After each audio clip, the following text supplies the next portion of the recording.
এই পবিত্র বাতাবরণে এই মাঙ্গলিক ভাগবতীয় যজ্ঞের শুভ আয়োজনে সমবেত হতে সৌভাগ্য লাভ করেছি। হরিকথার শুভারম্ভে অস্মাদীয় পরমারাধ্য জীবন সর্বস্ব জীবনধন প্রাতঃস্মরণীয় পরমবন্দনীয় শ্রীশিল গুরু মহারাজের রাতুল আতুল চরণারবিন্দে পরার্ধ কোটি দণ্ডবৎ প্রণতি। সমাগত ভাগবত আচার্যবৃন্দ, সংকীর্তন রসজ্ঞ বিদুগণ, মহাপ্রভুর একান্ত অনুরাগিক হরিকথা প্রেমিক ভক্তজন, সাধুজন, মহন্তজন, জ্ঞানীজন, শ্রদ্ধাশীলা ধর্মশীলা দেবী মূর্তি মাতৃ শক্তি মাতৃগণ, সকল ভক্তচরণে সশ্রদ্ধ দণ্ডবত প্রণতি। সুধীজন, আমাদের লীলামৃত মহাগ্রন্থে ভক্তপ্রবর দার্শনিক আচার্য তারক গোসাই একটি পয়ার বলেছেন, গৃহীতে থাকিয়া যার হয় ভাবোদয়, সেই সে পরম সাধু জানিও নিশ্চয়। দেখুন, একটি ভুল প্রচার মাঝে মাঝে আমাদের মাঝে প্রচারিত হয় যে গৃহে বা সংসারে থেকে ভজন সাধন হয় না, কিন্তু কথাটি ঠিক নয়। সংসার ভক্তির বাধক নয়, সংসার ভক্তির সাধক। সংসার কখনো ভজন সাধনের বাধক নয়, বরঞ্চ সাধক। আপনারা লক্ষ্য করবেন, ব্রহ্মচর্য আশ্রম, সন্ন্যাস আশ্রম বা বানপ্রস্থ আশ্রম, এখানে কোনো ভগবান অবতার মহাপুরুষের জন্ম হয়নি। সন্ন্যাস আশ্রমে ভগবানের জন্ম হয়েছে, বানপ্রস্থ ব্রহ্মচর্য আশ্রমে কোনো শুদ্ধ ভক্তের জন্ম হয়েছে? জন্ম হয়েছে গারস্থ বা গৃহস্থ আশ্রমে। এই জন্য অন্য তিনটি আশ্রমের জননী হলেন গৃহস্থ আশ্রম। জননী না হলে সন্তান আমরা পাব কি? জননী গর্ভে ধারণ পোষণ না করলে সন্তান পাব কি? তেমন গৃহস্থ আশ্রম হল অন্য তিন আশ্রমের জননী, শ্রেষ্ঠ। এই কথাটি আমরা ভুলে গেছি। এই জন্য গারস্থ আশ্রম ভক্তি বা মুক্তির বাধক নয়, বরঞ্চ সাধক। ভগবান অবতার মহাপুরুষগণ এই গৃহস্থ আশ্রমেই, গারস্থ আশ্রমেই তাদের আবির্ভাব। তবে তারক গোসাইয়ের এই মহাপয়ার কিন্তু বুঝতে একটু গভীরে যেতে হবে। বলেছেন, সেই সংসারই বাধক নয়, ভক্তির সাধক, মুক্তির সাধক যদি ভাবোদয় হয়। কি বলেছেন? সংসারে থাকিয়া যদি, এই ভাবোদয়টা কি? এটাই আজকের আমাদের কিছুটা আলোচনার বিষয়। কারণ ওরাকান্দি ধামের এই পবিত্র ভক্তিময় নামময় বাতাবরণে অন্য কথা আসে না। ভাবোদয় কাকে বলে? ভাবোদয় হলো, কার এটা, কার বাজে, এটা কার? জয় রাধে, একটু কৃপা করুন, করুণা করুন। দেখুন,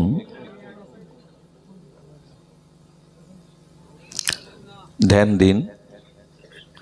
আসলে একটু অনুরোধ করি, শব্দযন্ত্রটি আমাদের প্রয়োজন, জীবনের সাথে অঙ্গাঙ্গিভাবে জড়িত, কিন্তু এইখানে অন্য শব্দ বেমানান।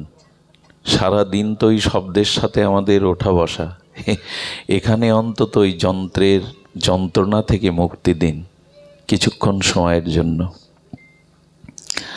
ভাবোদয় কাকে বলে? দেখুন, প্রেম ভক্তি আমাদের সাধ্য বস্তু, প্রেম ভক্তি আমাদের সাধ্য বস্তু। তো এই প্রেম ভক্তি প্রাপ্তির 9টি সিঁড়ি। কয়টি? 9টি সিঁড়ি। সেই 9টি সিঁড়ির 8ম সিঁড়িটি হলো এই ভাব। আদৌ শ্রদ্ধা, তত সাধুসঙ্গ, অত ভজন ক্রিয়া, অনর্থ নিবৃত্তি, নিষ্ঠা, রুচি, আসক্তি, ভাব, ভক্তি। একটু ধ্যান দিন। প্রথমে হলো শ্রদ্ধা, দ্বিতীয় সিঁড়ি হলো সাধুসঙ্গ, তৃতীয় সিঁড়ি হলো ভজন ক্রিয়া, চতুর্থ সিঁড়ি হলো অনর্থ নিবৃত্তি, পঞ্চম সিঁড়ি হলো নিষ্ঠা, ষষ্ঠ রুচি, সপ্তম আসক্তি, অষ্টম ভাব, আর নবম হলো প্রেম বা ভক্তি। ভক্তি বা প্রেম। এর 8ম সিঁড়িটি হলো ভাব। এখন গৃহেতে থাকিয়া যার হয় ভাবোদয়, ভাবের উদয় হয়, এই ভাবটি কেমন? এই ভাব হলো পূর্ব দিগন্তে অরুণোদয় হয়েছে, সূর্যোদয় হয়নি। সূর্যোদয় আর অরুণোদয় একটু পার্থক্য আছে। সূর্য উদয়ের 1 ঘন্টা 36 মিনিট পূর্বে পূর্ব দিগন্তে অরুণোদয় হয়। এই অরুণোদয় হলে সূর্য উদিত হয়নি, কিন্তু পূর্ব দিগন্তটা আলোয় ভরে যায়, ফর্সা হয়ে যায়। এই উপলব্ধি আমাদের সবার আছে গ্রাম বাংলায়। তেমনি প্রেম আসবে, প্রেম বা ভক্তি আসবার পূর্ব মুহূর্তে চিত্ত যে ভগবানের জন্য পূর্ণ অনুরাগ জন্মানো, এর নাম ভাব। সূর্য উদয় হয়নি, কিন্তু তৎপূর্বে পূর্ব দিগন্তটা আলোয় ভরে গেল। অর্থাৎ প্রেম আসছে, তার পূর্ব লক্ষণে হৃদয়ে ভগবানের নাম রূপ লীলার প্রতি প্রগাঢ় একটা অনুরাগ জন্ম নেবে, এর নাম ভাব। একটা জিনিস জানুন, সকলেই আপনারা জানেন, যার ভাব যেমন তার লাভ বা প্রাপ্তিও তেমন। এই জন্য প্রেমের পূর্বাবস্থা, এই যে ভগবানের প্রতি পূর্ণ অনুরাগ, প্রেম আসছে, ভক্তি আসছে, তার একটা পূর্ব ভগবত বা ইষ্ট অনুরাগের নাম হলো ভাব।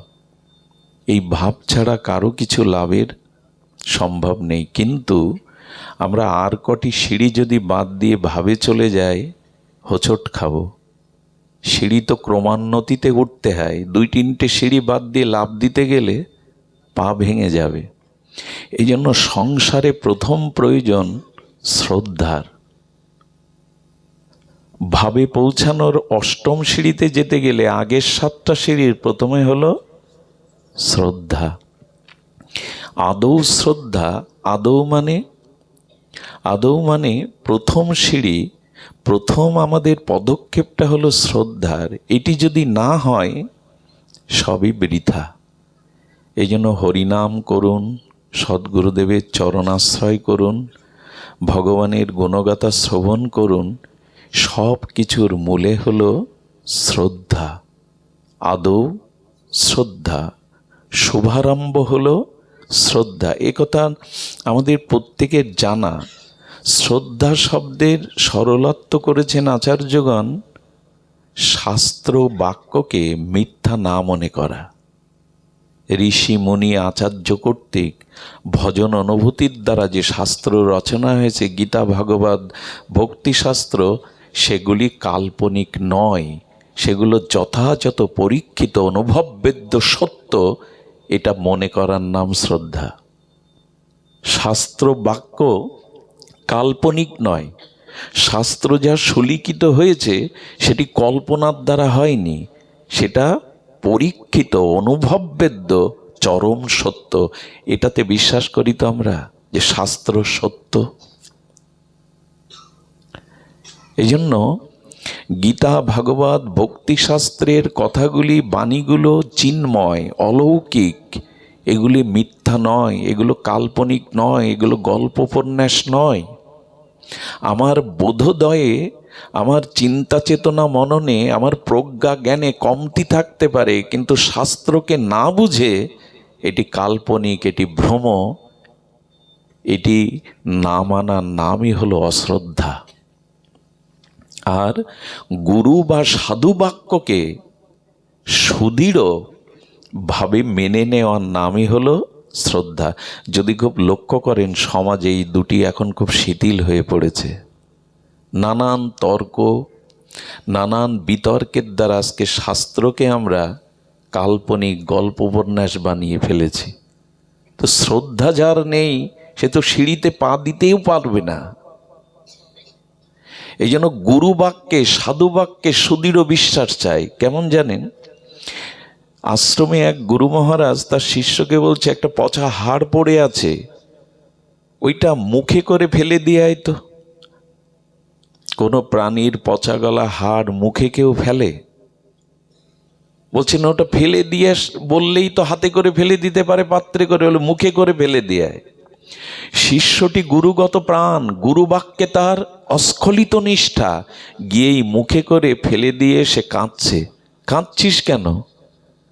জীবনে অনেক চিন্ময় গন্ধ, অনেক আস্বাদ্য বস্তু জিহ্বায় দিয়েছি, কিন্তু যে প্রসাদ আপনি ফেলে দিতে বললেন তা ফেলবার জিনিস না, এক চরম আস্বাদনতে লেগে রয়েছে, আমি ভুলতে পারছি না। তেমনি কি বোঝা গেল? গুরুদেব নিষ্ঠা শ্রদ্ধা দেখতে চেয়েছিলেন। ওই যে একবার দিতে বলছি কেন জানেন? একজন বলেছে অভ্যাসটা অনেক দিনের তো সহজে হবে না। একবার নয়, উলোধ্বনি নিয়ম হলো 7 বার বা 3 বার দেওয়া, কিন্তু ভাগবতের প্রতিটি শব্দ হলো মঙ্গলধ্বনি। এই কথাগুলি কথা নয়, ভগবান আর তার বাণী বা তার লীলা, এগুলি অভিন্ন। বাবা এখন ওটা দিও না। তো কি হয়েছে? ধ্যান দিন। এই জন্য ভগবানের মহাদিব্য বাণী যখন শ্রবণ হয়, তখন একবার দিলে হয় কি, ওই বাণীটা বাদ যাতে পড়ে না যায়। এটাও তো মঙ্গলধ্বনি, ওটাও মঙ্গলধ্বনি। এই জন্য কেউ ভুল ব্যাখ্যা করবেন না, এই বেটা একবার কেন বলতে বলে। আসলে হরি কথাটা যাতে কর্ণপুট হতে বাদ না যায়। ধ্যান দিন, একবার দিলেই শোভনীয়। তো কি বলা হলো যে গুরুদেব তাকে দেখলেন, তার শ্রদ্ধাটা কেমন। এক গুরুদেব শিষ্যদের শ্রদ্ধাকে পরিমাপ করবার জন্য বললেন, ব্যান্ডেজ করেছেন পায়ে। আমার একটা মহা বড় ফোড়া হয়েছে রে, এটা পুজ রক্ত হয়ে গেছে। শিষ্যরা সব উদ্গ্রীব, প্রভু কোন ডাক্তার, কোন ঔষধ কার কাছে নিয়ে যাব বলুন। বলে এটা আমার প্রারব্ধ, এটা কোনো ডাক্তারে ঔষধে সারবে না, এতেই আমার মৃত্যু লিখিত। সবাই তখন বলছেন, গুরুদেব কোনো উপায় নেই? গুরুদেব বললেন, একটা উপায় আছে। এই ফোড়ার পুজ রক্ত পোকাকে চুষে যদি কেউ সেবন করতে পারে কোনো শিষ্য, তাহলে সারতে পারে। 5 মিনিট পরে দেখলেন একজন ছাড়া ওখানে কেউ নেই। শ্রদ্ধাটা আমরা মুখে বলি, এটা আসলেই আমাদের আছে কি না? ভাব তো অনেক দূরে, ওটা 8ম স্তরে। আগে তো আদৌ শ্রদ্ধা। এক সরল 23 বছরের যুবক বলছেন আর কাঁদছেন, গুরুদেব এই সেবার ভাগ্য আমি পাবো? এই দেখুন, গুরুপতি শ্রদ্ধা, এই সেবার ভাগ্য আমি পাবো? বললেন, কি তুই এই পুজ রক্ত চুষবি? বলে, এর থেকে বড় সৌভাগ্য আমার জীবনে আর আসেনি। আজকে আমি সরল, লেখাপড়া জানি না, একরকম মূর্খ, আকাট মূর্খ, যদি আপনার এই সেবা করতে পারি। আসলে গুরুদেব পর্দাটা খুলে দিলেন। ও চোষণ করতে করতে 1, 2, 3 বার যখন চোষণ করেছেন, অষ্টসাত্ত্বিক প্রেমভাবেও ভাবিত হয়ে গেছে। অষ্টসাত্ত্বিক প্রেমভাবে দুলছে, কখনো হাসে, কখনো কাঁদে, কখনো ধুলায়, ওই যে অষ্টসাত্ত্বিক ভাব এলে যে লক্ষ্য নয়, কণ্ঠরুদ্ধ হয়ে গেছে, নয়নে অশ্রু বাষ্প সজলিত হয়ে গেছে, কখনো হাসে কখনো কাঁদে, ভাবাবেশে শ্রীগুরু শ্রীগুরু বলতে বলতে বাইরে দাঁড়ানো অন্য শিষ্যরা বলছে, তুই কি ওই পুজ রক্ত পোকা পান করেছিস? ওটা পুজ রক্ত নয়, ওটা অমৃত রস। সেই রস পান করে আমার হৃদয় যেন কেমন হয়ে গেছে। এই হলো শ্রদ্ধা গুরু বাক্যে। গুরু কাউকে পুজ রক্ত পান করাবেন? আমরা বুঝতে পারি না। আমরা আমাদের শ্রদ্ধাটা আজ অটুট নাই। এই শ্রদ্ধা জানেন, আমাদের এক গুরু মহারাজ, এটা মুরারি মোহন দাস বাবাজি মহারাজ বলতেন যে শ্রদ্ধা কাকে বলে। এক গুরু মহারাজ তিনি বললেন, দেখ রে, আমার গায়ে কুষ্ঠ বেরিয়েছে, এটা আমার প্রারব্ধ। আর কুষ্ঠ যার গায়ে বেরোয় তার ভগবত পূজা অর্চন এগুলির অধিকার থাকে না। তো আমি কাশীতে গিয়ে বাস করব, তোমরা তোমাদের মতো জীবন গঠন করো, ভজন করো। এক শিষ্য বলে বসল, প্রভু আমাকে চরণ ছাড়া করবেন না, আমি আপনার চরণের দাস হয়ে জীবন যৌবন সমর্পিত করেছি, আমাকে সাথে নিন। কি বলবো আপনাদের, দীর্ঘ 1 বছর তিনি কাশীতে জঙ্গলের মধ্যে কুঠির করে গুরুদেবের জন্য ভিক্ষা করে রন্ধন করে সেবা করাতেন। গরম জল করে সেই ঘা পোকাগুলো মুছে দিতেন, কখনো ঘৃণা করতেন না। গুরুদেবের শিয়রে থেকে তাকে বাতাস বিজন করতেন, গুরুদেবের চরণ সেবা করে তাকে তন্দ্রা বা নিদ্রার জন্য সুখ দিতে চেষ্টা করছেন। দীর্ঘ 1 বছরে কাশীতে থেকে কোনো দিন গঙ্গা স্নানে বা বিশ্বেশ্বর বিশ্বনাথ ভগবানকে দেখতে যায়নি। গুরুদেবের চরণ সেবা করছে। ভগবান বিশ্বনাথ, কাশীর বিশ্বনাথ বলছেন পার্বতীকে, পার্বতী আমি একজনকে দর্শন করতে যাব।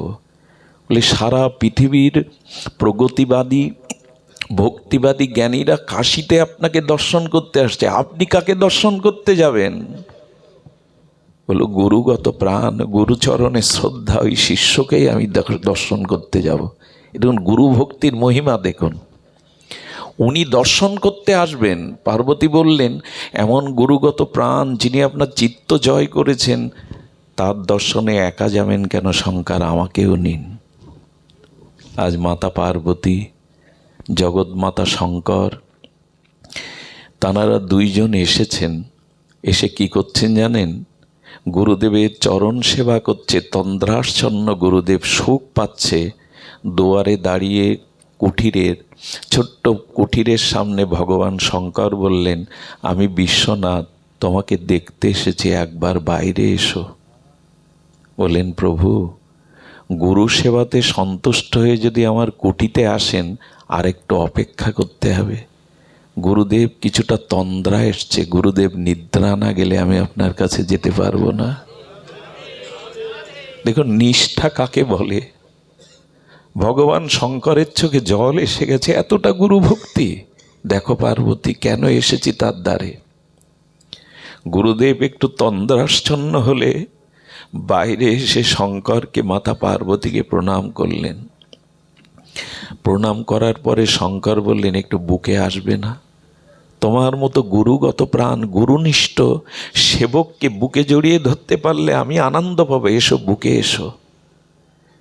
জড়িয়ে ধরে বললেন, 1 বছর কাশীতে বাস করেও তুমি আমাকে দেখতে যাওনি, গঙ্গাস্থানে যাওনি, গুরুচরণকেই, গুরু সেবাকেই সার করেছ, তুমি বুকে এসো। বুকে করে শঙ্কর বললেন, একটি বর নাও। কি বলল জানেন? গুরু সেবা ভিন্ন আমার কোনো চাওয়ার কিছু নাই জগতে। যদি কিছু চাওয়ার থাকে আমি গুরুদেবের কাছ থেকে জেনে আসি, উনি যদি আদেশ দেন তবে চাই। নিষ্ঠা সহজে হয়, শ্রদ্ধা কি মুখের কথা? গুরুদেবকে জিজ্ঞাসা করলেন, গুরুদেব শঙ্কর পার্বতী এসেছে, কিছু চাইব? বললেন, তুই তোর কিছু যদি চাওয়ার থাকে চেয়ে নে, তবে আমার রোগ নিরাময়ের জন্য কোনো কিছু যেন চাস না। বলেন আপনার সেবা ছাড়া তো আমি অন্য কিছু চাই না। ভগবান শঙ্করের চরণে গিয়ে বললেন, আপনি আমাকে বর নয় আশীর্বাদ দিন, যেন জন্ম জন্মান্তরের গুরুদেবের চরণ সেবা করতে পারি। আর কিছু চাওয়ার নেই, আমার কিছু চাওয়ার নেই। গুরুদেব বললেন, চাইলি না কেন? তখনই গুরুদেব সম্পূর্ণ চিন্ময় দেহে জড়িয়ে ধরে বললেন, আমি দেখতে চেয়েছিলাম কোন শিষ্যের মধ্যে কতটুকু শ্রদ্ধা এসেছে। একটা জিনিস হয়েছে কি জানেন, সমাজে সব নকল হয়ে গেছে, মানে শ্রদ্ধাটাও লোক দেখানো, এতে এগোনো যায় না। ভাব তো অনেক দূরে। আদতেও শ্রদ্ধা যদি না থাকে, তবে শ্রদ্ধাটা যেন কপট না হয়, লোক দেখানো না হয়। এই শ্রদ্ধা যার জীবনে এসেছে, তার উন্মুক্ত হয়েছে ভগবৎ প্রেম ভাব, এই জগতের দুয়ার। তাছাড়া উন্মুক্ত হবে না। এই জন্য আসুন শ্রদ্ধার সহিত আমরা সাধু সঙ্গ করি। আবার এই সাধু সঙ্গ না করলে শ্রদ্ধাও উপচয় হবে না। সাধু সঙ্গ থেকে শ্রদ্ধা আসবে, শাস্ত্রীয় শ্রদ্ধা, আর শ্রদ্ধা থেকেই সাধু সঙ্গ আসবে। এই শীতার্ত পৌষের রজনীতে এই কঠিন শীতকে উপেক্ষা করে যারা এসেছেন হরিকথা সাধু সঙ্গে, তাদের অনেক জন্মের শ্রদ্ধা সঞ্চয় আছে, না হলে আসেননি আপনারা। এমনি আসা যায় না। বহু জন্মের শ্রদ্ধা সঞ্চিত আছে আপনাদের, না হলে এখানে আসতেন না। এই গৃহ আনন্দ ছেড়ে, বিনোদন ছেড়ে, আহার বিহার ছেড়ে এই শীতের পৌষের শীতের রজনীতে এভাবে মাটিতে বসতেন না। এটা বহু জন্মের সাধু সঙ্গকৃত শাস্ত্রীয় শ্রদ্ধা আপনাদের আছে। সাধু সঙ্গ কাকে বলে জানেন? খুব মার্মিক কথা হলো, আজকে যখন এখানে এসেছেন, এই সাধু সঙ্গ হরিকথার পরে যখন ফিরে যাবেন, তখন আপনি একটা অন্য মানুষ হয়ে যদি ফিরে যেতে পারেন, তার নাম সাধু সঙ্গ। আচ্ছা, আমার হাতটা আগুনে পুড়ে গেল, পূর্বের হাত আর আগুনের পোড়া হাত এক হবে কি? আচ্ছা, একই তো আকাশে সূর্য, পূর্ব দিগন্তে উদিত সূর্যের আর মধ্যাহ্নকালীন সূর্য আর অস্তগামী সূর্য একই হলেও তাদের গতি, প্রকৃতি, রং, তেজ কি একরকম না, অথচ একটাই সূর্য। ঠিক তেমনি যে মানুষটা আপনি এখানে এসেছিলেন, যখন ফিরে গেলেন তখন অন্য একটা মানুষ হয়ে ফিরে গেলেন, এরই নাম সাধুসঙ্গ। আমাদের তা হয়তো যে স্বভাব আগে ছিল, সাধুসঙ্গের পরে যদি সেই স্বভাব, আচ্ছা ধূপ যদি না পুড়ে গন্ধ না বিলায়, ধূপের সার্থকতা আছে? নাই। চন্দন যদি না ক্ষয় হয়, ওইটি 100 বছর ঘরে রেখে দিলে চন্দনের সার্থকতা আছে কি? ক্ষয়ে ক্ষয়েই তো সুগন্ধ বিতরণ করবে। তা সাধু সঙ্গে এসে যদি আমার পূর্বের স্বভাব পরিবর্তনই না হলো, সাধু সঙ্গ হয়নি। একটা কিছু পরিবর্তন আসতেই হবে। যদি না আসে, বন্ধা রমণী যেমন মা ডাক শুনতে পায় না, মা হতে পারে না, তেমন সাধু সঙ্গে যার পরিবর্তন হয় না, তারও সাধু সঙ্গ হয়নি, বন্ধা মায়ের মতো। একটা পরিবর্তন হতেই হবে। আর এটির মূলে হলো হরিকথাতে অনুরাগ, শ্রদ্ধা, তবে হবে। একটা আলাদা পরিবর্তন আসতে হবে। সুধীজন, এই পরিবর্তনের নামই হলো সাধুসঙ্গ। আমাদের শাস্ত্রে বারবার বলেছে, গঙ্গা স্নান করলে নাকি পাপ দূর হয়, আর সাধু দর্শন করলেই পাপ দূর হয়। গঙ্গা স্নানের থেকে এর মহিমা অনেক বেশি। আর এই জগাই মাদাইকে প্রেমদাতা দয়াল করুণার আর্দ্র নিতাই বলছেন, তোদের একদিন গৌর প্রেম এমন হবে জগাই মাদাই, একদিন তোদের দর্শন করলে মদ মাংস নিয়ে পড়ে থাকতো, হেন অপকর্মহীন কর্ম নাই জগাই মাদাই করেনি। লোকের ঘরে আগুন দেওয়া থেকে শুরু করে মদ্যপান থেকে কি না হীন কাজ করেছে। ওদের একদিন নবদ্বীপে কেউ দেখলে গঙ্গা স্নান করে বাড়ি যেত। নিতাই চাঁদ এমন করুণা করেছিলেন, শোন তাহলে। তোদের দেখে মানুষ শুদ্ধ হওয়ার জন্য গঙ্গা স্নান করত, তোরা যে গৌর প্রেম পেলি, এবার তোদের দেখে আর কেউ গঙ্গা স্নানে যাবে না, ভাববে তোদের দেখেই গঙ্গা স্নানের ফল হয়ে গেছে, তোদের দর্শনেই গঙ্গা স্নানের ফল হয়ে গেছে। সুধীজন, নিষ্ঠার কথা বলতে গিয়ে ঠাকুরের কথা মনে পড়ল। হরিচাঁদ ঠাকুরের শ্রীমন্দিরে শ্রীধাম ওরাকান্দিতে আসবেন এক ভক্ত, ভাই বোন মেলায় গেছে, গিয়ে না একটা তোতা পাখি কিনেছে। তোতা পাখি বুলি বলে, তো হরিবোল হরিবোল বুলি যদি ঠাকুরের সামনে পাখি বলে, ঠাকুর আনন্দ পাবে। পাখিটা কিনে সরল গ্রামের বোনের কাছে দিয়েছে, এটা একটা পাত্রে রাখ। তখন তো খাঁচার প্রচলন এমন নেই, একটা হাড়ির মধ্যে রেখে ওপরে সরা এঁটে দিয়েছে যাতে উড়ে না যায়। পাখি কি বাঁচে? সকালে ওটা এই হরিবলা পাখির আশা করে এনেছিল। পাখিটা মৃত্যু দেখে বোনটা কাঁদছে, ঝরঝর করে নয়নের জল পড়ছে। ভাই বলছে, কাঁদছিস কেন বোন? বলল, ঠাকুরকে হরিবোল বলানোর যে পাখি এনেছিলাম সাত করে আমি মেরে ফেলেছি, অপরাধী।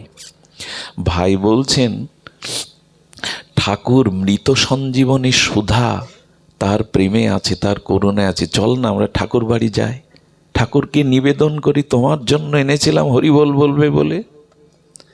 ঠাকুরের চরণে এসে ভাই বোন কেঁদে সমর্পণ করে দিয়েছে মৃত পাখিকে।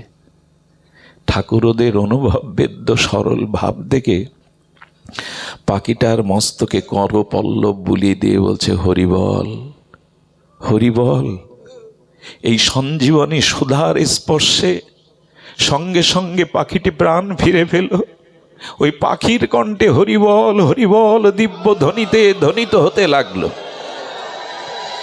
হ্যাঁ, এনারা পারেন, এনারা এটা পারেন, আর ওদের শ্রদ্ধাটার কারণেই এটা করলেন। উনি কাঁদছে। হ্যাঁ, এই জন্য আগেই বলছি যে শ্রদ্ধার সাথে যদি সাধুসঙ্গ হরিকথা কথামৃত শ্রবণ করতে পারেন, জীবন বদলে যাবে। কি হবে জানেন? অনর্থ ক্ষয় হবে, অনন্ত জন্মের পাপ অপরাধ এগুলি ক্ষয়। এই যে এখানে বসেছেন, এটি সাধারণ না। বৈকুণ্ঠে হরিকথা নাই, স্বর্গেও হরিকথা নাই, একমাত্র এই পৃথিবী মণ্ডলে সাধুসঙ্গ বা হরিকথা আছে। বিশ্বাস করুন, বৈকুণ্ঠে ভগবান আছেন, হরিকথা নাই, স্বর্গেও নাই। স্বর্গের দেবতারা এই জন্য মানব হতে চায়, এই ভূমণ্ডলে পৃথিবী মণ্ডলে মনুষ্য শরীর নিয়ে সাধুসঙ্গ করতে চায়, পায় না ওরা। এই জন্য এই সাধুসঙ্গে ভজন ক্রিয়ার দ্বারা কি হয়? মেঘ কেটে যায়। আপনারা লক্ষ্য করবেন, সূর্য নারায়ণ যেদিন ওঠে না, কুয়াশাচ্ছন্ন থাকে, মেঘাচ্ছন্ন থাকে, সেদিন সূর্যকে কিন্তু এমনকি বলতে পারবেন আজকে সূর্য উদয় হয়নি, হয়েছে, কিন্তু কুয়াশা বা ঘন কালো মেঘে সূর্যের কিরণ অংশকে ঢেকে দিয়েছে। ঠিক তেমনি অনন্ত জন্মের পাপ অপরাধ আমাদেরও প্রেম ভক্তি ভাবের সূর্যকে ঢেকে দিয়েছে। ওই মেঘটা সরানো দরকার। ওই যে পাপের মেঘ, অনন্ত জন্মের অপরাধের মেঘ, ওটা কি করা দরকার? সরানো দরকার। এই সরানোটাই হলো অনর্থ নিবৃত্তি।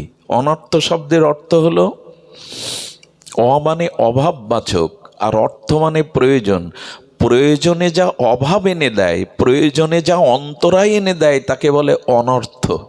তো এই ভাবের পথে বাধা হলো পাপ, ভাবের পথে বাধা হলো অপরাধ। অনন্ত জন্মের, এক জন্মের না। পাপ অপরাধ এক জন্মের না, অনন্ত জন্মের। এগুলো কালো মেঘের মতো ভাবকে ঢেকে দিয়েছে, প্রেমকে ঢেকে দিয়েছে, ভগবানের অনুরাগকে ঢেকে দিয়েছে।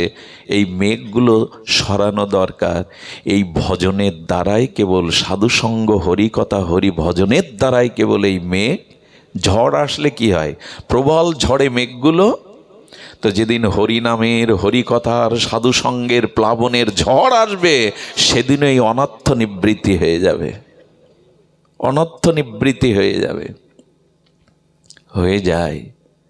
কিন্তু বিশ্বাস করি আমাদের সাধু সঙ্গে হরিকথা যে পাপ ক্ষয় হয়, অনত্য নিবৃত্তি হয়, এটা আমাদের তো বিশ্বাস করা দরকার। এটি হয়। চন্দন ঘর্ষণ করলে ক্ষয় হবেই।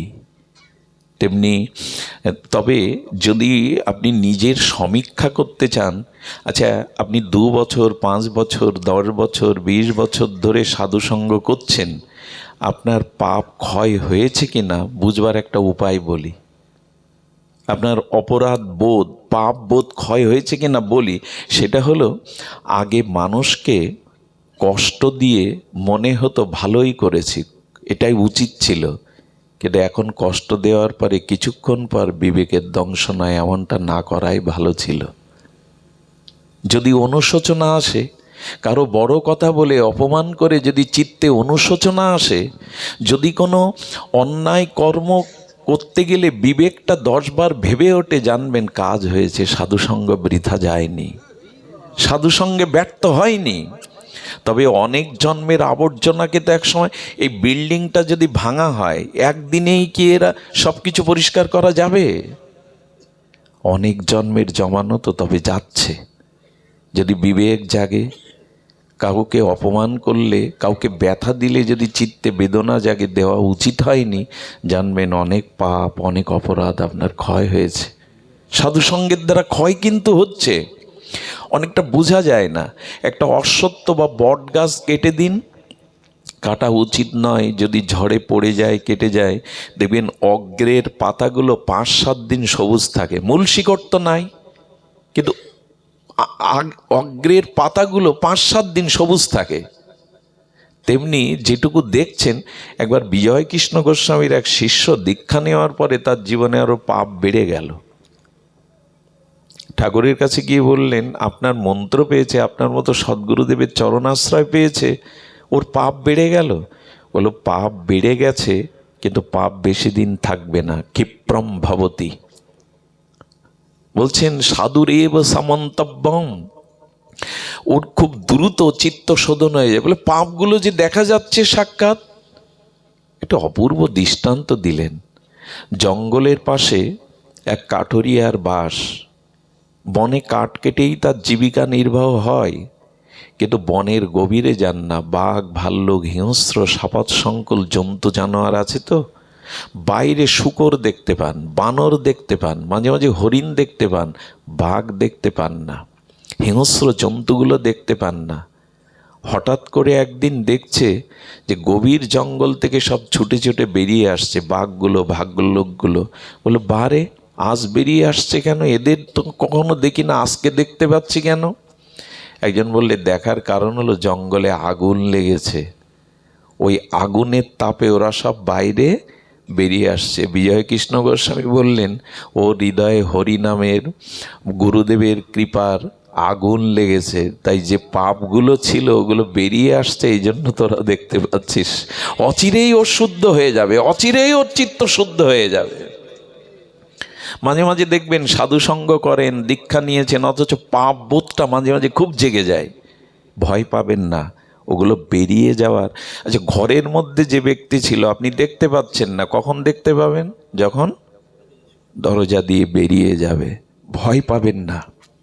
মাঝে মাঝে পাপ, মাঝে মাঝে অপরাধ বোধগুলো জাগতে পারে, সেই সময় নামের আশ্রয় নেবেন। আমি একটা কথা বলি, মনে কখনো যদি কোনো কাম পাপ এই বোধ জাগে, রাধারানীকে ডাকার দরকার নেই, গোবিন্দকেও ডাকার দরকার নেই, সব কাজে ওদের ডেকে লাভ নেই। কোনো শুদ্ধ মহাপুরুষ বা ভক্তকে স্মরণ করবেন, যারা নামনিষ্ঠ, যারা আচরণনিষ্ঠ, শুদ্ধ হৃদয় ভক্ত, ওদের স্মরণ করবেন। কেমন হবে জানেন? ওই দুগ্ধটা বর্তনে উদলে পড়ে যায় না মা কড়াই থেকে, 2-4 ফোঁটা জলের ছিটে দিলে কি হয়? ওই আগুনের তাপে দুগ্ধপত্তন, দুগ্ধটাও স্মিত হয়ে যায়। তেমনি কোনো সৎ সাধুরকে স্মরণ করবেন, দেখবেন কাম ভাবটা, ওই যে মনের অপরাধ বোধটা চলে যাবে। ওদের একটা শক্তি আছে। অনেকেই প্রমাণ চান শক্তিটা কেমন। আচ্ছা, বিকাশের নাম্বার এখান থেকে টাকা পাঠালে আপনার কাছে যাবে না? তো একটা যন্ত্র যদি টাকা পাঠানোর ক্ষমতা রাখে, সাধুকে স্মরণ করলে ওইখান থেকে কৃপা আসবে না? এটা কেমন জানেন? একবার এক উত্তরপ্রদেশের রাজা আমাদের এক সিদ্ধ বাবাকে দেখতে গেছেন নবদ্বীপে। এখন রাজা এসেছে, তো লোক সবাই বলছে আমাদের বাবাজি মহারাজের দর্শনের জন্য আজ রাজাধিরাজ সম্রাটগণ আসছেন। রাজা আসার সাথে সাথে সাধু বাবা কী করেছে জানেন? হাতে একটা পাঁচু নিয়ে যা যা বেরিয়ে যা বেরিয়ে যা তাড়াচ্ছে। যে রাজার এটা সহ্য হয়? আমি এলাম, পাঁচুনি তেড়ে আমাকে তাড়াতে আসলেন। উনি খুব কষ্ট পেয়ে অপমান বোধ করে চলে গেলেন। ওনার শিষ্যদের বললেন, এই ব্যবহারটা কি ওনার উচিত হয়েছে? উনি হেসে বললেন, আমি রাজাকে তাড়াইনি, ছাগল তাড়িয়েছি। বলে তার মানে ওখানে তো কোনো ছাগল ছিল না?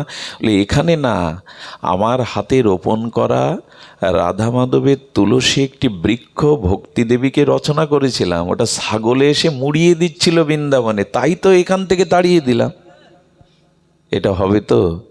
নবদ্বীপ থেকে বৃন্দাবনে ছাগল মুড়িয়ে দিচ্ছে তুলসী গাছ, এখান থেকে তাড়ানো ওদের পক্ষে সম্ভব?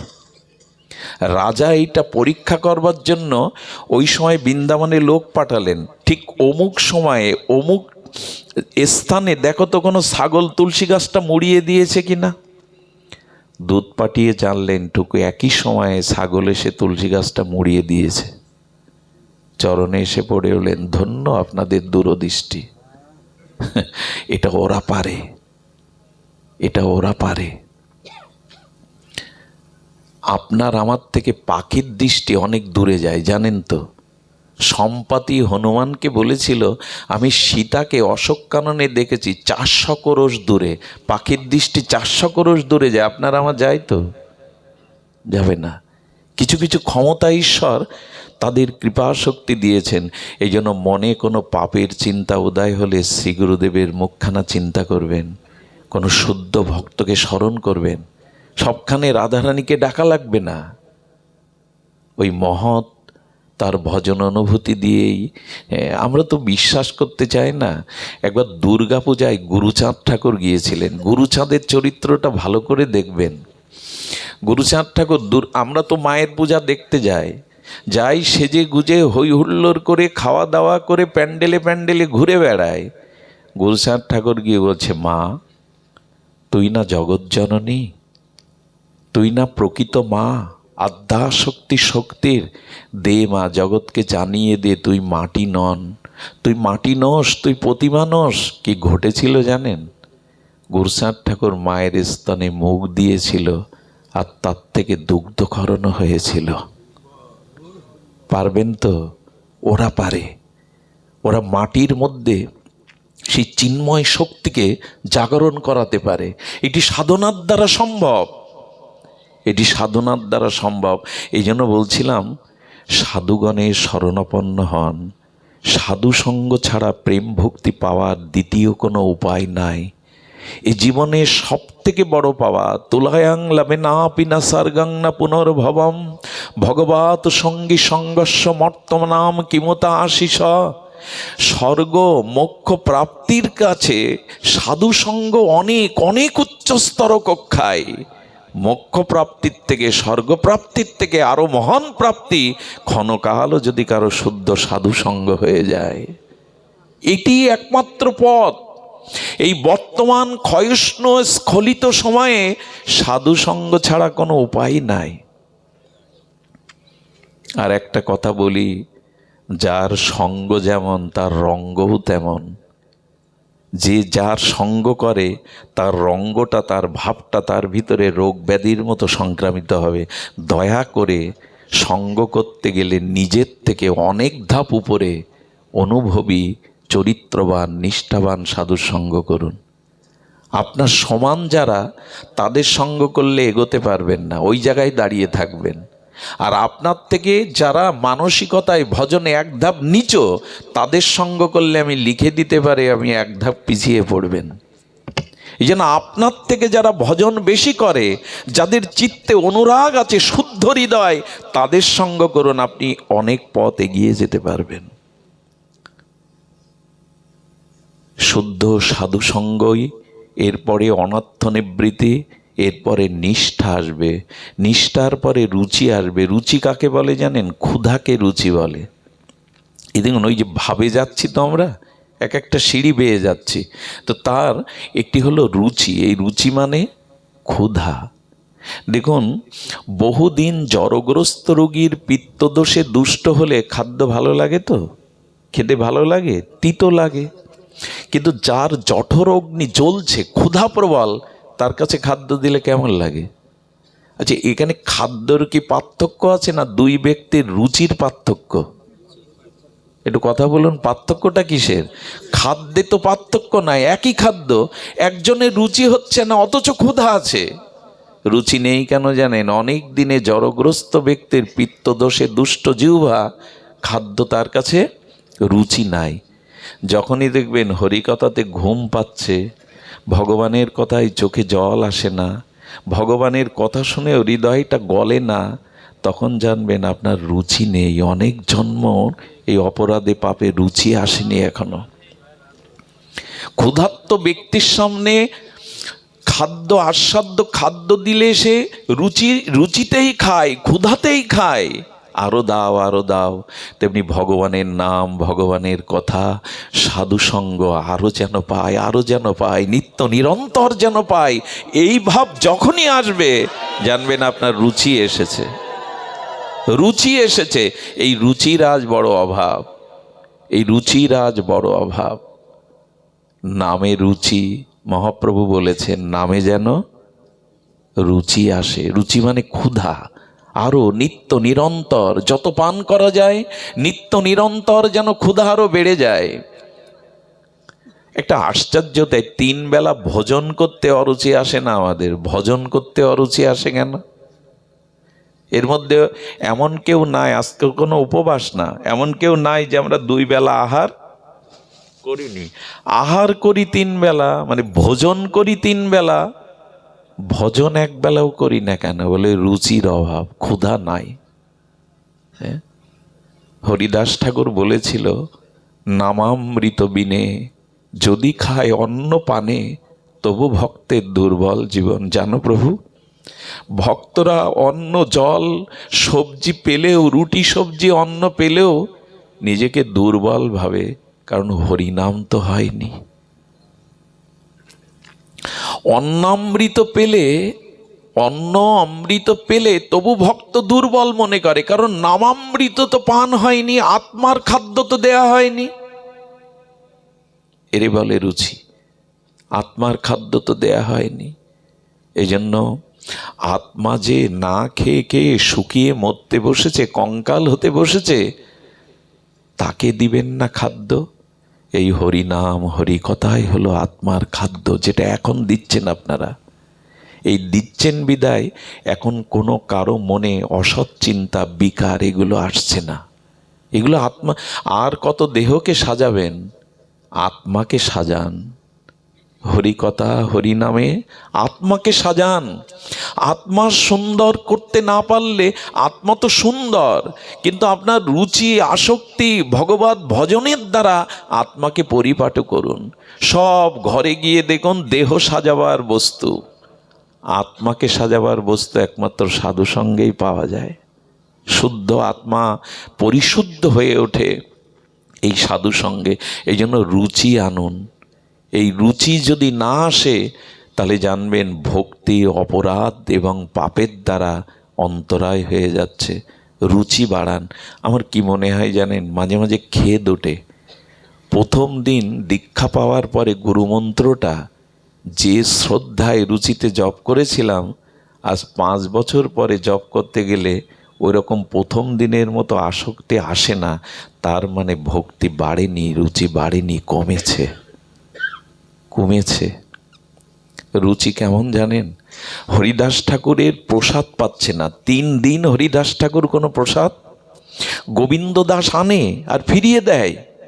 মহাপ্রভু এসে বলছে, হরিদাস তোমার শরীর সুস্থ তো? বললেন, প্রভু শরীর সুস্থ, কিন্তু আমার মন অসুস্থ। কেন?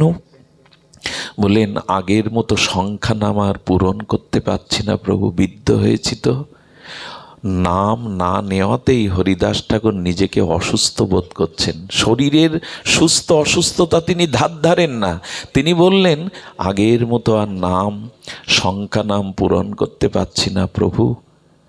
এই দিনই জগৎকে হরিদাস জানালো, শরীরের অসুস্থতা প্রকৃত অসুস্থতা নয়, ভগবানকে ভজন না করতে পারাই হলো অসুস্থতা।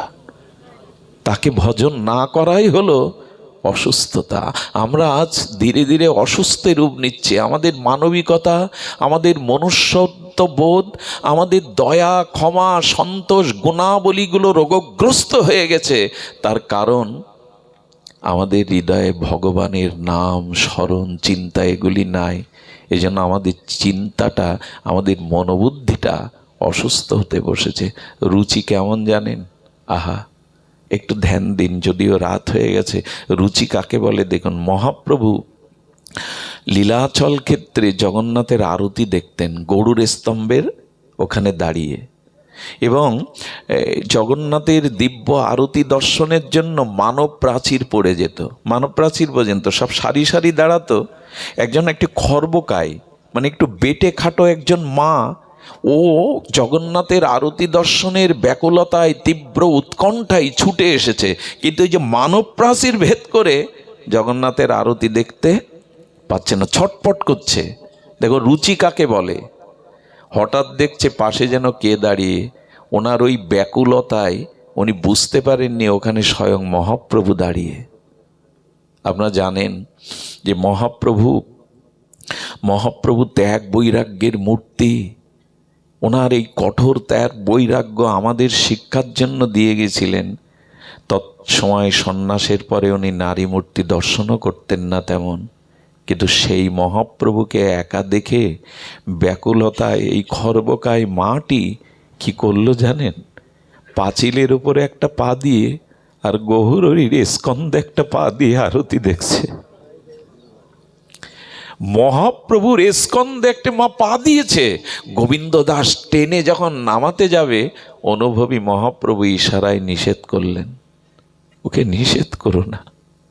মাটি আরতি দেখতে দেখতে, জগন্নাথের রূপ ও মাধুর্য মহিমা দেখতে দেখতে সজল নয়নে ওনার অঙ্গ কাঁপছে। মহাপ্রভু ভাবছেন এই কম্পিত ভক্তির তরঙ্গে পড়ে যেতে পারে। মহাপ্রভু ওনার পাটা হাত দিয়ে আটকে ধরেছেন যাতে না পড়ে যায়, যাতে ভগবানই তো ধরে, ভগবান পড়তে দেয় না। আরতি বিশ্রামের পরে যখন সম্বিত ফিরে পেল, দেখছি নিয়ে কি করেছে আমি, মহাপ্রভুর শ্রী অঙ্গে স্কন্ধে আমি পা দিয়েছি। নিজের অপরাধ বোধে অনুশোচনায় দগ্ধীভূত হয়ে ধুলায় পড়ে গেছে। প্রভু ক্ষমা করো, আমি কোটি জন্ম নরকে পচে মরলেও আমার এই অপরাধ, এই পাপ স্খলন হবে না, তুমি ক্ষমা করো।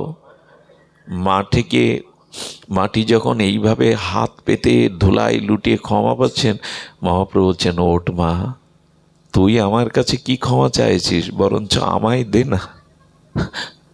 মহাপ্রভু হাত বাড়িয়েছে, আমায় দে না। জগন্নাথ দর্শনে তোর যে রুচি, তোর যে আসক্তি, ওটা আমারও নেই। দে মা, যেন জগন্নাথ দর্শনে আমারও ওই রুচি হয়। দে, আমাকে দে, ওই রুচিটা আমায় দে। আমরাও তো মন্দিরে ভগবান দেখি, গৌর হরি দেখি, ঠাকুরকে দেখি, আমরা সাক্ষাৎ দেখার মতো রুচি হয়তো তুমি দাঁড়িয়ে আছো। রুচি যদি না আসে, ভাব আসবে না। মুখে বললেই ভাব আসবে না। ভাব সাধারণ জিনিস না। ভাব এলো তো প্রেম এসে গেল, ভক্তি এসে গেল। এই দুর্লভ প্রেম ভক্তি সহজে পাই না। এই জন্য রুচি চাই, রুচি চাই, যেন হরি নামে, হরি কথায়, ভগবত দর্শনে, ধাম দর্শনে রুচি হয়। আমরা অনেকেই ধামে যাই, ওরাখান্দি তো পাশেই, বৃন্দাবন ধামে যায়, নবদ্বীপ ধামে যায়। ধামে যাওয়ার জন্য প্রস্তুতি থাকে তো আমাদের, কিভাবে ধামে যেতে হয় আপনাদের মনে আছে?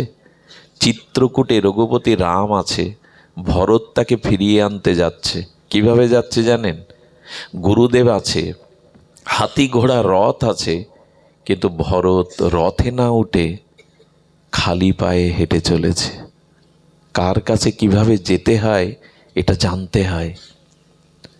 জানতে হয় মানে যারা প্রভু দর্শনে যাচ্ছেন, তো ভরত খালি পায়ে, একজন দশরথ চক্রবর্তী সম্রাটের ছেলে ভরত খালি পায়ে যাবে কেন? কেন যাচ্ছে জানেন? রথে কেন যায়নি জানেন? আমার মতো পাপীর জন্য আমার প্রভু এই পথ দিয়েই বনে গমন করেছেন। রথে তো প্রভু যাননি। এই জন্য নিজে রথ এনেছেন প্রভুকে ফিরিয়ে নেওয়ার জন্য। সবাই ভাবছে বাহ, বনে পাঠিয়ে এখন রথে করে যাচ্ছেন লোক দেখাতে ভরত রামকে আনতে। কিন্তু রথ নিয়েছেন নিজের জন্য না। যদি প্রভুকে ফিরিয়ে আনি তাকে রথে করে আনব। নিজে খালি পায়ে চলেছেন, পায়ে একটা কাঁটা বিদ্ধ হয়ে গেল। কণ্টক বিদীর্ণ হলে ভরত রাম বলে ব্যথা অনুভব করলো। পায়ে ফুটেছে ভরতের কাঁটা, আর রাম বলে আর্তনাদ করে উঠলেন। কেন জানেন? নিজের চরণে ফোটা বিদীর্ণ কাঁটার আঘাতটা ভরতের পায়ে লাগেনি। আমার প্রভু তো এই পথ দিয়ে গেছে, এমনি করে কাটা হয়তো তার পায়ে বিদীর্ণ হয়েছিল, না জানি প্রভুর পায়ে কত বেজেছিল। নিজের পায়ের কাটার ব্যথাটা প্রভুর চরণের ব্যথাকে মনে করে ভরত কাঁদছে। এরে বলে আসক্তি। ভগবানের জন্য কটা রাত কাটিয়েছেন, কতটা সুখ জলাঞ্জলি দিয়েছেন যে বলবেন তার প্রতি আমার আসক্তি আসছে। দুটো টাকা রোজগার করার জন্য দিন রাত এক করে খাটি, সংসারে প্রিয়জনকে সুখী করার জন্য সারাটা জীবন মাথার ঘাম পায়ে ফেলি। গুরুদেবের জন্য, হরির জন্য, ভগবানের জন্য কতটা আসক্তি আপনার যে তার জন্য এটা করেন। এই জন্য মুখে কিছু হবে না গো, ডুবতে হবে, তো ভেতরে ডুবতে হবে, রসে ডুবাতে হবে। এইগুলো হলো সেই স্থান। আসক্তি আসুক যেন তাকে। আসক্তি কেমন জানেন? আহা, কোনো দুগ্ধপোষ্য মায়ের দুগ্ধ পান করা শিশু সন্তান যদি মা না থাকে কি হয় জানেন? যখন কাঁদতে থাকে চিৎকার করে, অন্য মায়েরা, তাদের হৃদয়ে তো দয়া আছে, বাৎসল্য আছে, অন্য মায়েরা এনে কোলে নেয়, কিন্তু কান্না থামে কি? কেন থামে না? তারও তো বুক আছে, তার বুকের স্তনে দুগ্ধ আছে, থামে না কেন জানেন? কোলে উঠেই বুঝতে পারে এ তো আমার গর্ভধারিণী মা নয়, এ তো আমার মা। অন্ধকারের মধ্যে যখন নিজের গর্ভধারিণী বুকে নেয়, মায়ের বুকের স্পর্শ পেয়ে সন্তান বুঝতে পারে এই আমার মা। কান্না থেমে যায়। যতক্ষণ মাকে না পায় ততক্ষণ তার কান্না থামে না। এই হলো আসক্তি। তার কোলে না উঠলে, তার চরণে না গেলে জীবন ব্যর্থ, ব্যথা ঘুচবে না। এই আসক্তিটা জাগান, আসক্তিটা জাগান। কবে রাধারানীর চরণকে এইভাবে আসক্তিতে, আমি এক মা শিক্ষিকা, তিনি কি করে জানেন? স্কুলে যাওয়ার আগে তার বিগ্রহকে, রাধা মাধবকে আবার পথ থেকে এসে দেখে যায়, 2-3 বার এসে দেখে যায়। এর নাম একটা আর একবার দেখি না তার মুখবদনটা, আর একবার দেখি না। ঠাকুরের বিগ্রহগুলো, ছবিগুলো ঠাকুর ঘরে রেখেছি, জাল পড়ে গেছে, ধুলা পড়ে গেছে। আপনার সন্তানের গায়ে মুখে ধুলা লাগলে ওইভাবে ফেলে রাখতেন? ঠাকুর ঘরে দিয়ে দেখুন ঠাকুরের বিগ্রহগুলোতে মাকড়সার জাল পড়ে গেছে। একে আসক্তি বলে না। সন্তানের মুখে ধুলা লাগলে মা এসে মুছিয়ে দেয়। যেদিন ওরকম মনে হবে আমার ঘরে সাক্ষাৎ ঠাকুর আছেন। আসক্তি দরকার, আসক্তি দরকার। আমরা ভাবে এসেছিলাম, সংসারে থেকেও যদি কারো ভাবের উদয় হয়, এ ভাব কেমন জানেন? আমি এই কথা বলতে গিয়ে অনেকবার দুর্বল হয়ে পড়ি, কণ্ঠরুদ্ধ হয়ে যায়, বলবার ভাষা হারিয়ে ফেলি। ভাবটাকে বোঝানোর একটা দৃষ্টান্ত আমি রাধাকুণ্ডে শুনেছিলাম, আপনাদের একটু সেই পরশটা দিয়ে দিই, যদি হৃদয় দিয়ে অনুভব করতে পারেন। ভাব কেমন জানেন? এক দম্পতির সন্তান হয় না, 12টা বছর দেবতার মন্দিরে মন্দিরে মন্দিরে দেবতার আরাধনায়, ভগবানের আরাধনায় মাথা খুঁটে 12 বছর পর একটা সন্তান পেয়েছে। 12 বছর পরে বলুন তো, সেই হারানো না পাওয়া মানিক পেলে মায়ের কতটা মমতা আসে। ছেলেটা ধীরে ধীরে 4 বছরে পদার্পণ করলো, সব বুঝতে শিখেছে। এই 4টি বছরে মার মনে তার এই ছোট্ট গোপালের জন্য প্রীতি, আনন্দ, জীবনে আর কিছু তার অপূর্ণতা নেই। ওকে পেয়েই সব পাওয়া হয়ে গেছে এই মায়ের। তার মধুর মা ডাক, তার মৃদুমেন্দু ছোট ছোট চরণে চড়ে বেড়ানো, তার হাস্য, সব কিছু মায়ের মনে যেন ধ্যানের মতো লেগে রয়েছে। কিন্তু কালের করাল ঘাতে মৃত্যু এসে সন্তানকে নিয়ে গেল। আচ্ছা, যখন সন্তানটা মারা গেল, 4-5টা দিন ওই মায়ের কি দশা হয় একবার কল্পনা করেছেন? কি দশা হয় জানেন? চোখ থেকে জল ফোরায় না। ওই মাকে যদি 1 বালতি জল দিয়ে মাথায় দিয়ে দেন, দেখবেন জলটা আগুনে দিলে যেমন পুড়ে যায়, ওই মাথার শোকের তাপে জলটা সঙ্গে সঙ্গে শুকিয়ে যায়। নিজের বসনের ঠিক নাই, পাড়া প্রতিবেশিনী কেউ যদি একটু দুধ তার গালে দিতে যায়, গালসি দিয়ে পড়ে যায়। কি করে জানেন? ওই 4-5টা দিন দুনিয়াতে আর কারো মুখ, আর কাউকে দেখে না, ওই গোপালের কথাই মনে পড়ে। ওই বুঝি হাত বাড়িয়ে কোলে এলো, ওই বুঝি মা বলে ডাকলো। তার নয়নে, তার চিন্তনে, তার জগৎময় শুধু তার ওই সন্তানকে না আছে আহার, না আছে বিশ্রাম, না আছে নিদ্রা। ওই ওই একটু কল্পনা করুন না, ওই 4-5 দিন ওই মায়ের কি, ও ঠিক আমরা বুঝবো না। ওই যে দশাটা, এরে বলে ভাব।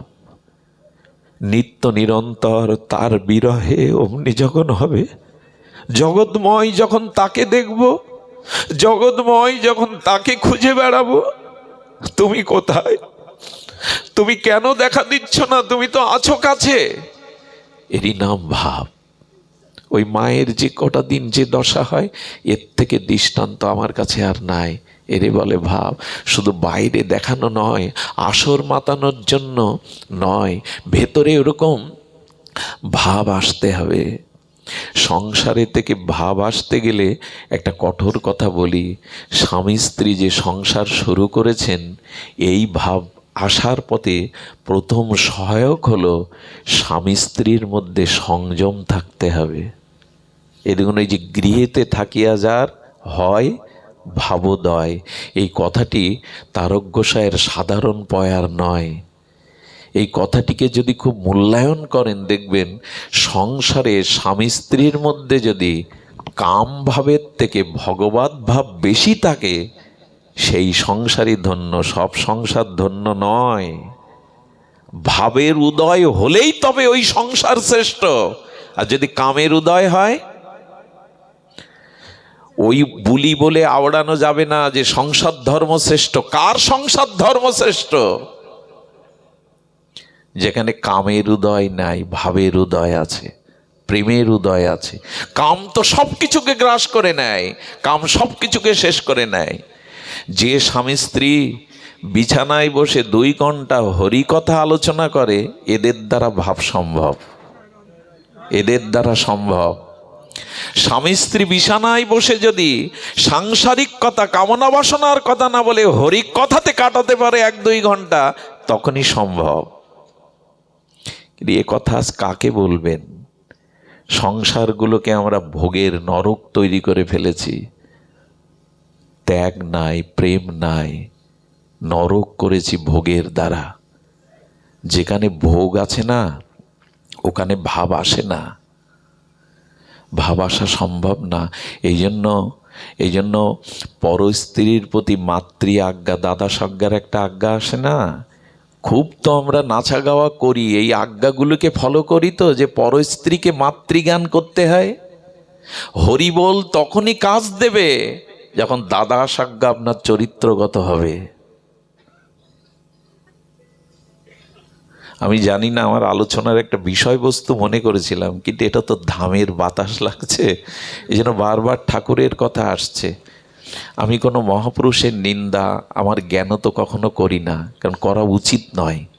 তো এই জন্য কেন জানি না, আমার সামনে অন্য একটা বিষয় খোলা, কিন্তু কেন জানি না উনি ওই যে পাঠ করলেন, গৃহেতে থাকিয়া যার হয় ভাবদায়, ওই শব্দটা আমার বুকে বিঁধে গেল বর্ষির মতো। তো এই ভাব কখন আসবে? বিবাহোত্তর জীবনে স্বামী স্ত্রীর মধ্যে যদি ভজন থাকে, বিছানায় যদি স্বামী স্ত্রী কৃষ্ণ কথার আলোপনে কাটায়, তবে জানবেন ওখানে ভাব আসবার সময় হয়েছে, ওই সংসার সার্থক হতে চলেছে। কিন্তু আমরা তো সেই শিক্ষা নেইনি, আমরা তো সেই পথে যাই না। অভিশপ্ত কাম আমাদের পুড়িয়ে, কামকে আগুন বলা হয়, সব পুড়িয়ে দেয়, সব পুড়িয়ে দেয়।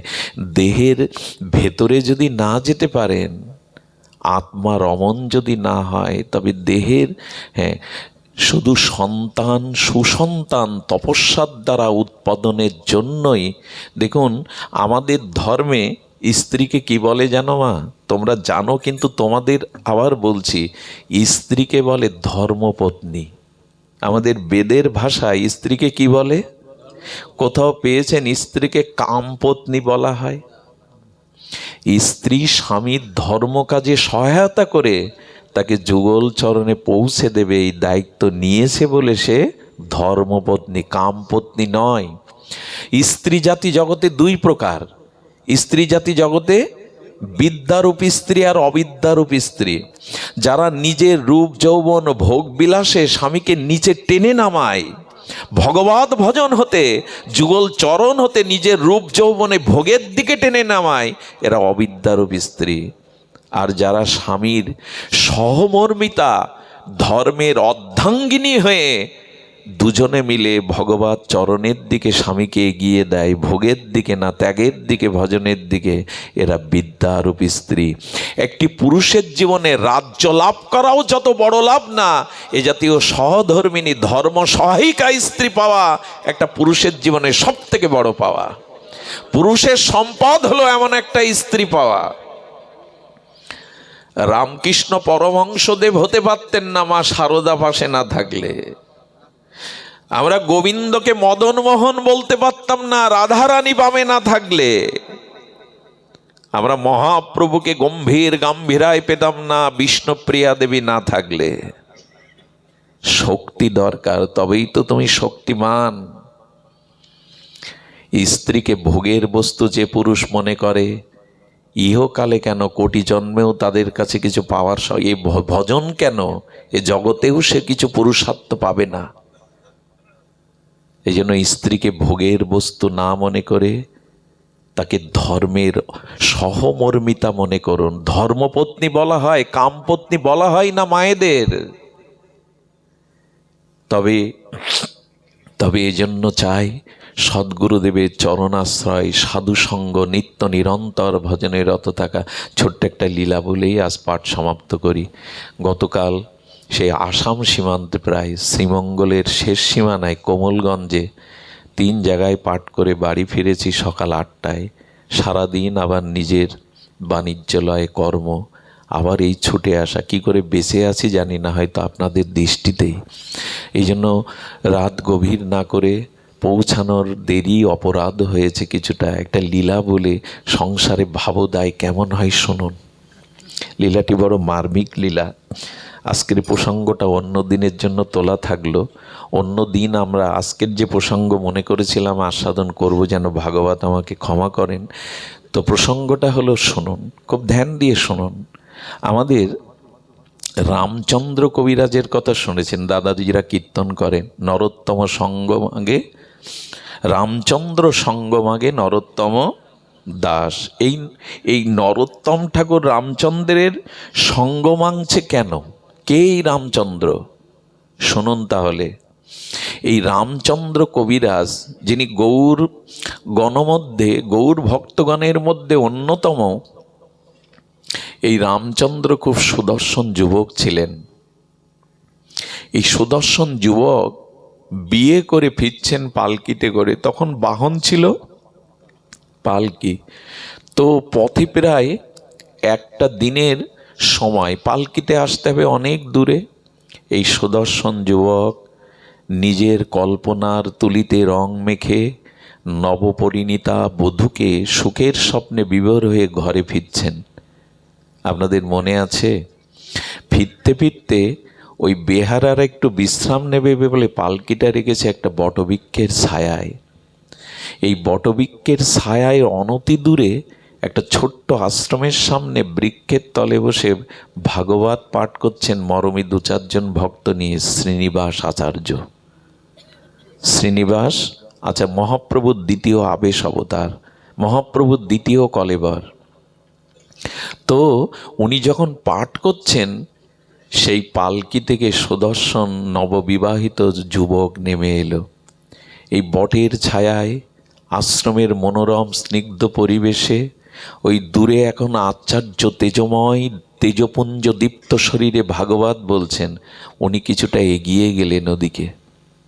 এগিয়ে যেতে যেতে প্রভুপাদ হঠাৎ করে ওর ওই সুদর্শন যুবককে দেখে বলছে ভক্তদের, দেখ দেখ, এত সুন্দর সম্পদটা ও আজ কামনায় বিসর্জন দিতে চলেছে। যদি এই সম্পদটা কৃষ্ণ সেবায় লাগতো, যৌবনটাই তো সম্পদ। ভজন যদি করতে হয় কৈশোর যৌবনেই করতে হয়। আমাদের দেশের, আমাদের সনাতন ধর্মের একটা ভুল ধারণা হলো ধর্ম বৃদ্ধ বয়সের হয় না। এই ধারণা থেকে বেরিয়ে আসুন। কৌমারাং আচারিত প্রাজ্ঞ ভাগবত ধর্মান। প্রহ্লাদ মহারাজ বলেছেন, না, কৈশোরে ছাড়া নৌকাটা ছাড়তে হবে তো উজানে, নাহলে জায়গা মতো পৌঁছাতে পারবেন না। এই জন্য সন্তানদের অন্তত MA পাস করান আর BA পাস করান, মাস্টার, ডাক্তার, ইঞ্জিনিয়ার বানান, একটু ভক্ত বানান, নাহলে সমাজটাই, জাতিটাই, ধর্মটা শেষ হয়ে গেল। একটু এদের হরিভক্ত বানান, একটু ভক্তির ধারায় এদের আনুন। বৃদ্ধ বয়সে হয় না, হওয়া সম্ভব নয়। এই জন্য প্রত্যেক মহাপুরুষই এই কথা বলেছেন। তো ওই যুবককে দেখে বললেন, এই সম্পদ রূপ যৌবনটা যদি কৃষ্ণ সেবায় লাগতো, এই যে কৃষ্ণ সেবায় লাগতো, এই কথা কিছু কিছু শব্দ আছে ওটা বুকে আটকে যায়, যন্ত্রণা দেয়। বললেন, এই যৌবনটা যদি কৃষ্ণ সেবায় লাগতো, উনি এই কথা বললেন কেন? আর মহাপুরুষের কথা তো, আচার্যের কথা তো, কথাটা ওনার হৃদয়ে বিদ্ধ হয়ে গেছে, মানে বিঁধে গেছে বর্ষির মতো। ঘরে ফিরে গেল বটে, কিন্তু ওই কথা তার হৃদয় থেকে যাচ্ছে না। ফুলশয্যার রাত, ফুল দিয়ে সাজানো সুখসজ্জা, আর এই মনোরমা সুন্দরী রমণী চেয়ে চেয়ে দেখছে। যার গলায় বড়মাল্য দিয়ে জীবন যৌবন সপেছে, তার দৃষ্টি আমার দিকে নেই। দরজাটা আগলা করে ওই আচার্যের যেদিকে, ওই দিকে তাকিয়ে ঝরঝর করে কাঁদছে। কেন বললেন, এই সম্পদটা যদি কৃষ্ণ সেবায় লাগতো। মহাজন বাক্য তো শক্তি আছে, ওটা হৃদয়ে কথাটা তীব্রতাকে যেন কষ্ট দিচ্ছে। কেন এই কথা বললেন? সাধারণ স্ত্রী না, প্রণাম করে কি বললেন জানেন? আমি আপনার যোগ্য নই বলে কি আমার দিকে চাইছেন না? বলেন, তুমি যোগ্য, কিন্তু এই মুহূর্তে আমার মন প্রাণ অন্য জায়গায়।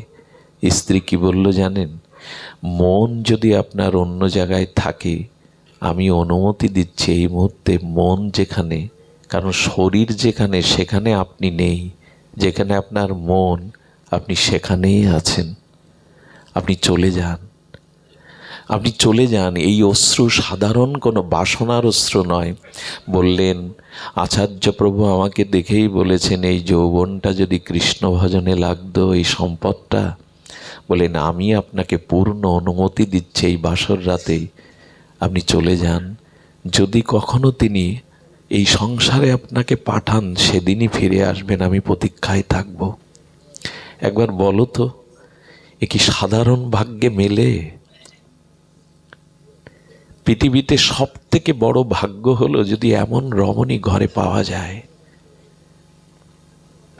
যদি এরা নরককেই বৈকুণ্ঠ বানাতে পারে, এরা জঙ্গলকেও স্বর্গে রূপ দিতে পারে, এরা যদি থাকে।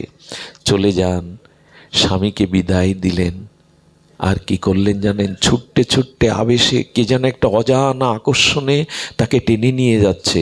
গিয়ে দেখেন প্রদীপ জ্বালিয়ে দরজাটা আগলা করে বসে আছেন আচার্য শ্রীনিবাস প্রভু, আমি জানি তুই ঘরে থাকতে পারবি না, তোকে আসতে হবে। এই হলো গুরু শিষ্যের হৃদয়ের অনুভূতি। আমি জানি তোকে আসতে হবে। ওই যে চরণে স্থান দিলেন, একটি বছর ধরে গুরুদেবের অনুরাগে সেবা করলেন, ঝাড়ু দিতেন আঙিনাটা, সকালে সন্ধ্যায় ঝাড়ু দিতেন। গুরুদেব 1 বছর পূর্ণ হলে বলে, কিরে রামচন্দ্র, যে নবপরিণত বধূকে বাসর রাতে ফেলে এলি, তার কথা তোর মনে নেই? দেখুন, এই বলছেন তার কথা তোর মনে নেই? যা যা, আমি অনুমতি দিচ্ছি, বধূর কাছে ফিরে যা, সে পাঠালে আবার চলে আসিস, যা। গুরুদেবকে বলছেন, আপনার চরণ ছেড়ে কোথাও যাওয়ার ইচ্ছা করে না। বলে, না রে, তার কাছে ফিরে যা, সে যদি অনুমতি দেয় আবার আসিস। দূর দূর বুকে, দূর দূর ভয়ে এক একটা পা ফেলছে, কেন জানেন? যদি আটকে দেয়, যদি সংসারে আটকে দেয়। গৃহে এসে কি দেখলো জানো মা? তুলসী তলায় আলতা পায়ে, গলে আঁচল দিয়ে ভক্তি দেবীর কাছে প্রার্থনা করছে। সে যেখানে আছে যেন গুরু চরণে সেবা নিয়ে থাকতে পারে, যেন ভজনে থাকতে পারে। এই তুলসী তলায় এখন আর মায়েদেরকে আমরা দেখি না। এটা আগেকার ঠাকুরমারা দাঁড়াতো। সেই দৃশ্যটা মনে পড়লেও বুকটা হাহাকার করে ওঠে। ওই পূর্বপুরুষের উদ্দেশ্যে প্রতিদিন তারা তুলসী তলায় প্রদীপ জ্বালতো। এই দৃশ্যগুলো হারিয়ে গেছে।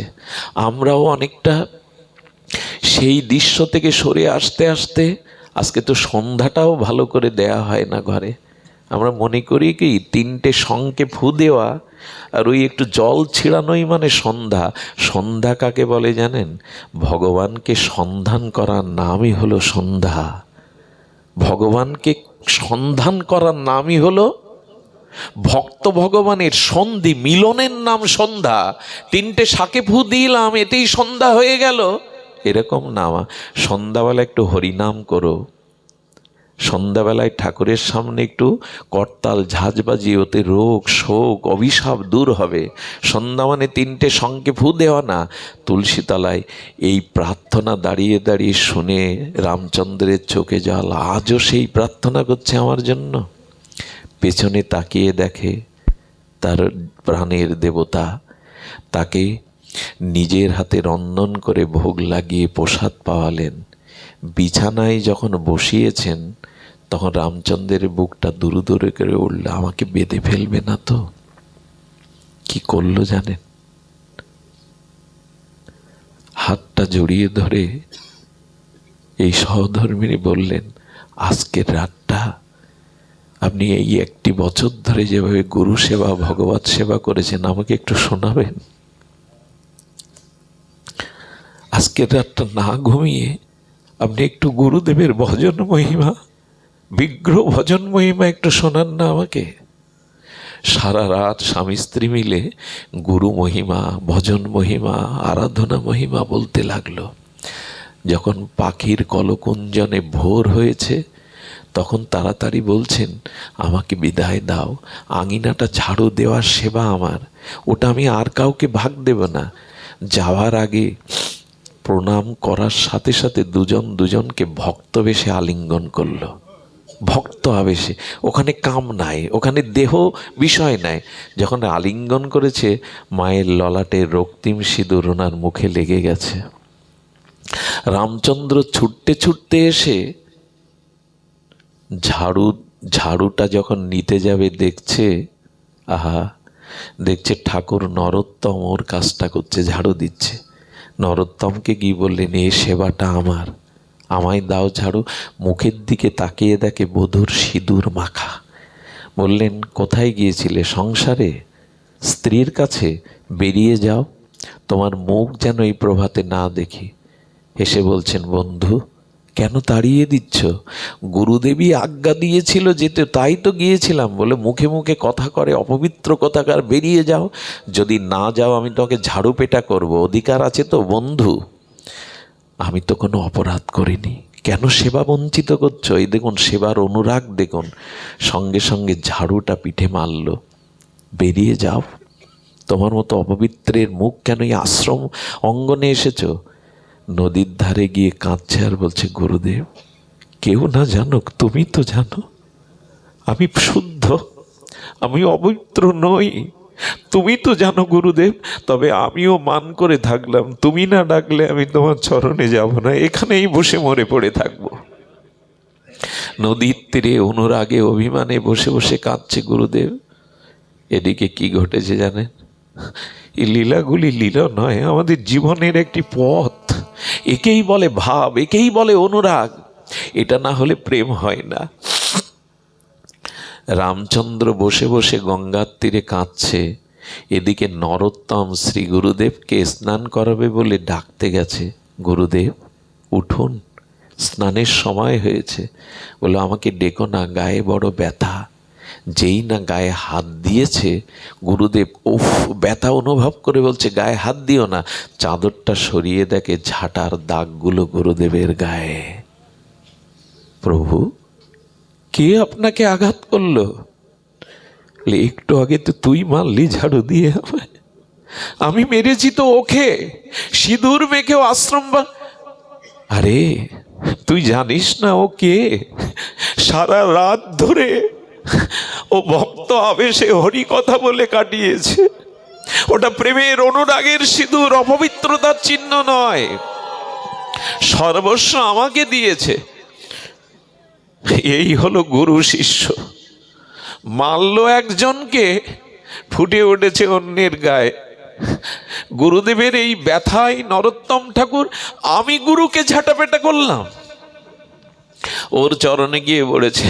এই জন্য তো নরোত্তম বলছে, যেন যদি কোনো জন্ম হয় আবার যেন রামচন্দ্রের মতো সখা পায়, আবার যেন তার মতো ভজন বন্ধু পায়। রামচন্দ্র সঙ্গ মাগে নরোত্তম দাস, জন্মে জন্মে যেন। এই জন্য জীবনে একজন ভালো ভগবত ভক্তের সঙ্গ পাওয়াটা খুব দুর্লভ, খুবই দুর্লভ। সুধীজন, জীবনে একজন ভালো ভগবত সঙ্গ রাখুন, সে আপনাকে পিছনে টেনে ধরবে না, এগিয়ে নিয়ে যাবে। সুধীজন, নরোত্তম ঠাকুর গিয়ে চরণে পড়েছে, ওকে ফিরিয়ে এনে গুরুদেবের বুকে দিয়ে দিলেন। কিন্তু নিজে কি করলেন জানেন? এই হাতে গুরুদেবকে আমি আঘাত করেছি, এই হাত আমি রাখবো না। সন্ধ্যায় ঘরে দোর দিয়ে আগুন জ্বালিয়েছে, এই হাত আমি পোড়াবো। যে হাত দিয়ে গুরুদেবের শ্রীঅঙ্গে আমি ব্যথা দিয়েছি, এই হাত পোড়াবো। যেই না আগুন জেলে হাত আগুনে দিতে যাবে, দুয়ারের এপার থেকে গুরুদেব বলছেন, আমি আর এদেশে থাকবো না, আমি আর এদেশে থাকবো না। এদেশে বিচার নেই। এদেশে সকালে একজন ঝাড়ু মারে, রাতে একজন হাত পোড়ায়। ওরে, তোর হাত পুড়লে যে আমার হাত পুড়বে। এদেশে বিচার নেই, এদেশে আমি থাকবো না। যেই বলেছেন দরজা খুলে দিয়ে চরণে, ওরে তোর হাত পোড়ালে যে আমার হাত পুড়বে। যদি গুরুগত প্রাণ হতে পারেন না, দুই প্রাণ এক করতে পারেন, তখন এটি হয়। এই হলো ভাবের সংসার। স্ত্রীকে যদি কামের পত্নী না সাজিয়ে ধর্মপত্নী করতে পারেন, আরাধনার বিষয়বস্তু করতে পারেন, তবে গৃহই হবে বৈকুণ্ঠ, গৃহই হবে আশ্রম। আর এই কথাই বলেছেন, গৃহেতে থাকিয়া যার হয় ভাবোদয়, সেই সে পরম সাধু জানিও নিশ্চয়। আজ এইটুকুই। আমাদের ডাক্তার অরুণবাবু, আমার স্ত্রীর এক সময় একটা অপারেশনের প্রয়োজন হয়ে দাঁড়ায়। উনি ওনার পিতার মতো পাশে থেকে সেদিন ওনাকে যে সেবা করেছিলেন, আমি এটা ভুলতে পারবো না। তো তার পরিবারের সকলের ভক্তি, প্রেম ভক্তি লাভ হোক এই প্রার্থনা করি। তার পরিবারের সকলেই যেন স্বাস্থ্য সুস্বাস্থ্যের অধিকারী হয়ে ভগবত পথে এগিয়ে যায়। বাকি অনুষ্ঠান মালাগুলো সুসম্পন্ন হোক। আর আপনাদের চরণে আমি ঋণী। এই জীবাধমের নরকের কীটের জন্য কোথা থেকে আপনারা দূর থেকে আসেন, এই শীতে জন্মে জন্ম যেন আপনাদের চরণেই বাস করতে পারি, আপনাদের সান্নিধ্যেই থাকতে পারি, এই প্রার্থনা জানিয়ে আজকের মতো হরিকথা আর এখানেই বিশ্রাম। শ্রী গুরু প্রেমানন্দে গৌর হরি বল। জয় রাধে।